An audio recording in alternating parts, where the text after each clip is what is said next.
Once upon a time, there was a little chihuahua named Choki. Choki loved exploring her home, especially on rainy days. One afternoon, she found herself in the attic, where she discovered an old wooden chest. Inside, there was something magical, a pillow covered in shimmering stars. Choki thought it looked like the perfect spot for a nap. But as soon as she closed her eyes, whoosh, the pillow began to glow, and Choki was whisked away to a magical world. When Choki opened her eyes, she couldn't believe what she saw.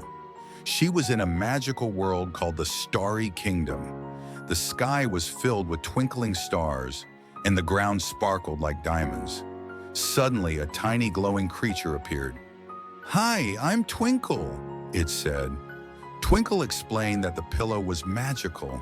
It could take dreamers to the stars. But there was a problem. The stars were losing their light because children on Earth had stopped dreaming about them. Choki knew she had to help. Twinkle told Choki about the dream crystal, a magical object that could save the stars. But it was broken into pieces and hidden all over the kingdom. "Will you help me find them?" Twinkle asked. Choki wagged her tail and said, "Of course."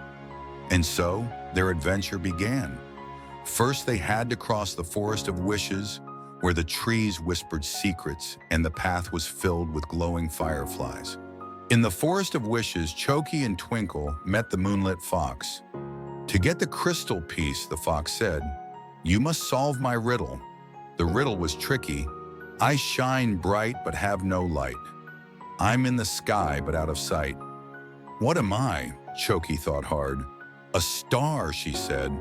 The fox smiled. "Correct." And with that, they had their first piece of the dream crystal.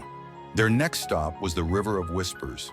The water sparkled like diamonds, but they couldn't cross without answering a question from the wise constellation owl. "What is the most important thing in the world?" the owl asked. Choki thought about her new friend Twinkle and said, "Friendship." The owl nodded. "Well said." And just like that, they had the second piece of the dream crystal. With all the pieces of the dream crystal, Choki and Twinkle returned to the heart of the Starry Kingdom. "Now," Twinkle said, "you must share your dream to bring the crystal to life." Choki closed her eyes and imagined herself flying among the stars, free and happy. The crystal began to glow, brighter and brighter, until the whole kingdom was filled with light. The stars were saved. Choki opened her eyes and found herself back in the attic, curled up on the magical pillow. It still glowed softly, reminding her of the Starry Kingdom. She wagged her tail and ran downstairs to tell her friends all about her amazing adventure. And from that day on, Choki knew that even the smallest dreams could lead to the biggest adventures.